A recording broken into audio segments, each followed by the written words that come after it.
the 3 now. This is 3rd and goal. They'll try and run. Freeman. He lost 2, and it brings up 4th. Looking at this situation, if you're at the 1, the 2, maybe you go for it. From here, you kick it. I agree. I think you have to get points in this situation. 4th down, I don't chance it at all. I put the points on the board and go back and regroup. And on their first drive, the offense staying out there. They're going to go for it on 4th. They'll run for it. It's Freeman. And he's not going to get in. They stop him at the 1. Freeman unable to get free here on 4th and goal. And on the opening drive of the ball game, the defense comes up with a goal line stand. Well, they miss an opportunity to put some points on the board on the opening drive. They pass on the field goal. What'd you think? I'm looking at it from a positive standpoint for them. First drive of the game, they set the tone, right? They go downfield. They let them know how aggressive they're going to be all game long. Even though they don't get it, because it's the first drive of the game, you're not that worried about it. Hey, we got plenty of other opportunities as this game moves on. On the ground, this is Isaiah Crowell. And Crowell lost the football. And this will be recovered at least by the offense, but he'll be taken down in the end zone, and that is going to be a safety. Well, we thought these 2 defenses, they might come to play. One has already come to play here, a safety for the opening points of the game. Brandon, let's file this play away because if it turns out to be a tight game, who knows? This could wind up being the difference.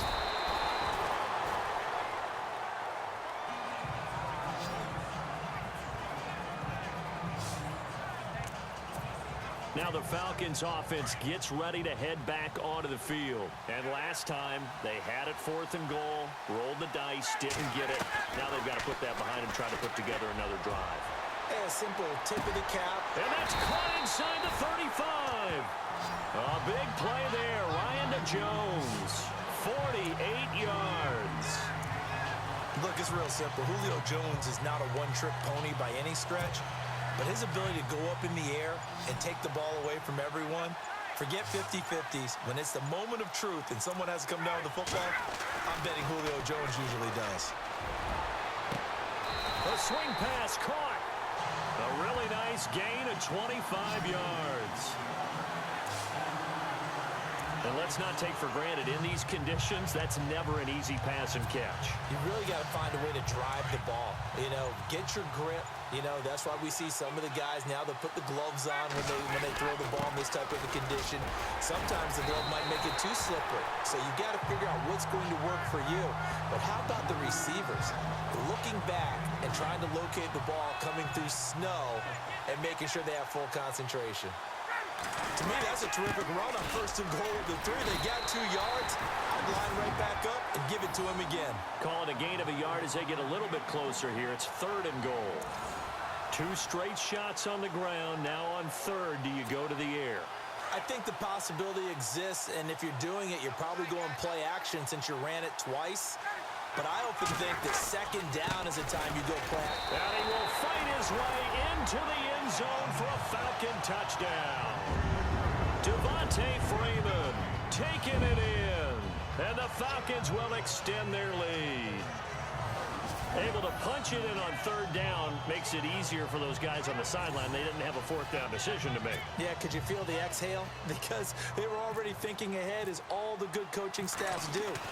Anticipating, will we have to make the call? They already had it lined up, never even got to it. 5 plays there on that drive. And it ends in a touchdown run from Devontae Freeman.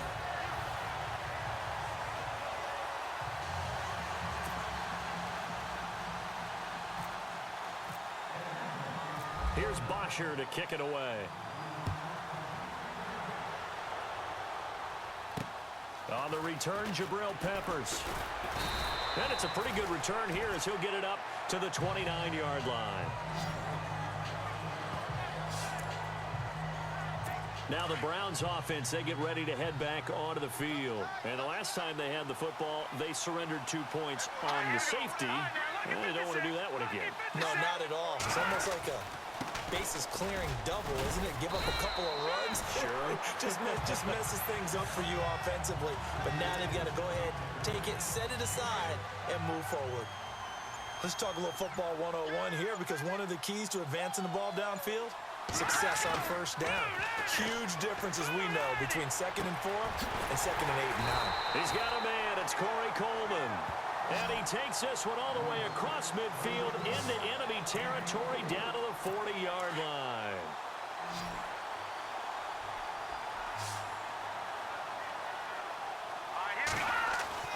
Throwing now, Kessler on first down. And he is going to wind up losing yardage here, as that will take us.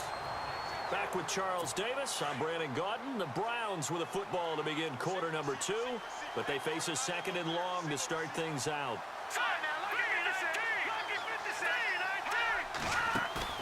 Play fake to Crowell, now Kessler.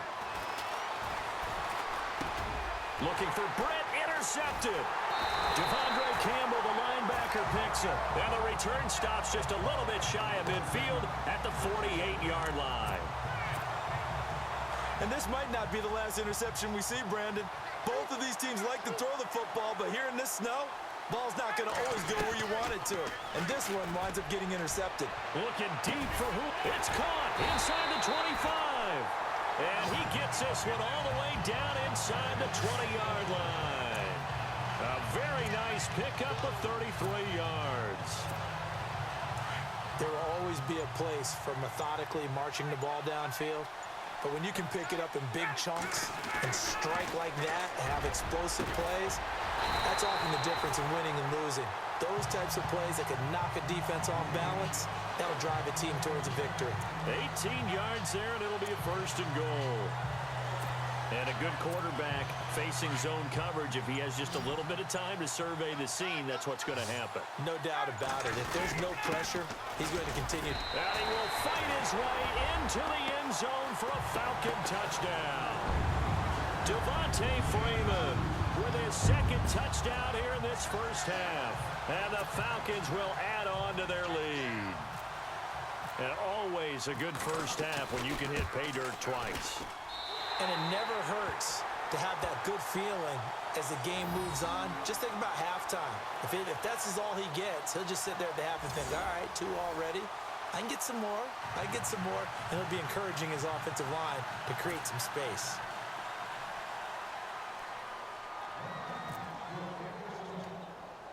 Here's Bosher to kick it away. To return, it's George Atkinson. And he's up across the 25 and down at the 28-yard line. Here comes the Browns offense back onto the field. And there are parts of their last drive they'd like to emulate. And, of course, they'd like to forget the inning, the interception. But they did put together, Charles, a nice sustained drive to get him down the field. Yeah, and unfortunately for them, the only thing that matters is part 2, right? Because once they threw the interception and finished off the drive, that does them no good to go back and say, well, you know, we had a good one going. Finish things off. That's the only way you can get it done.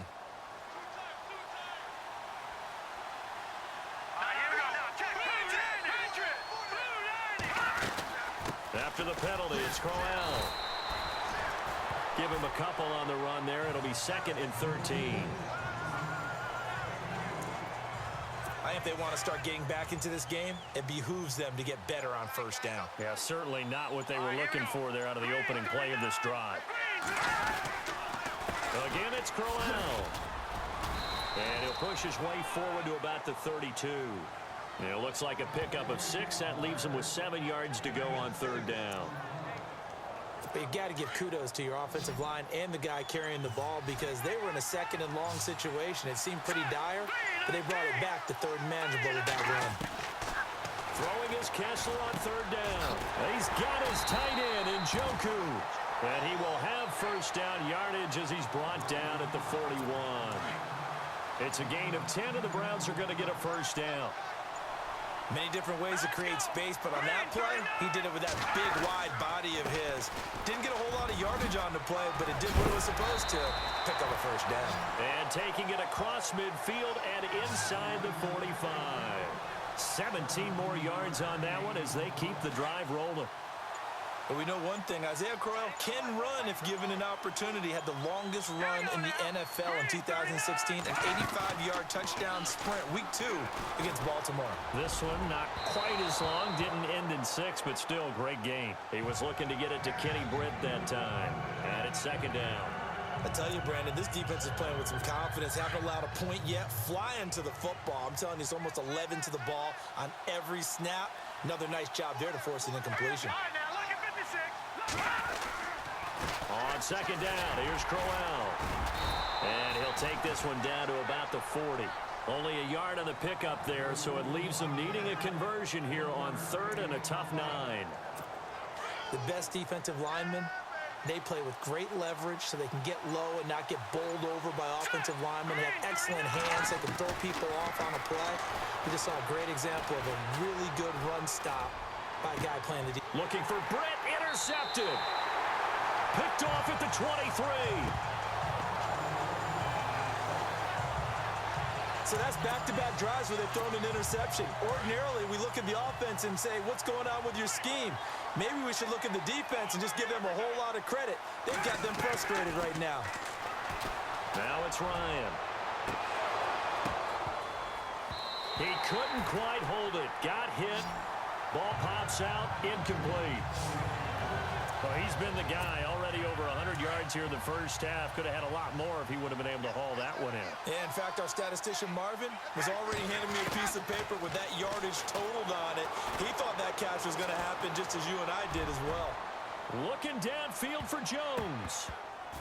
So the long attempt falls innocently to the ground, and it brings up 3rd. You're down 2 touchdowns. You just know defensively you absolutely have to come up with a big play. That nearly was one right there. Looked over at the sideline immediately after the drop and just saw the dejection. They felt it. They thought he had it. Unfortunately, couldn't come up with it. They've got his man complete. And he makes it all the way down to the 31.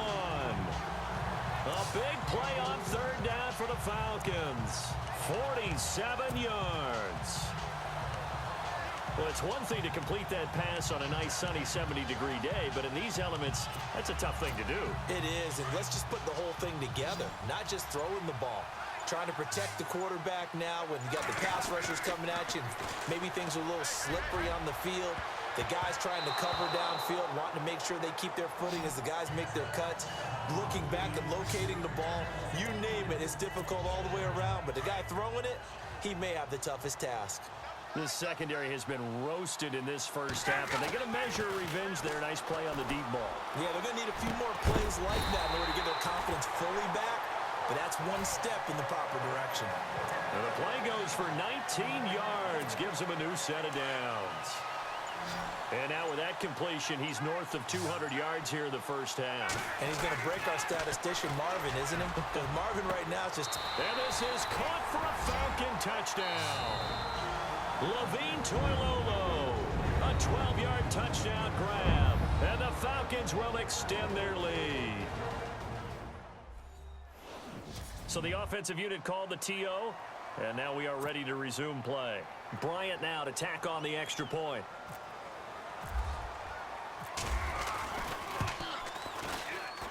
He missed one earlier, remember, but this time he gets it to go.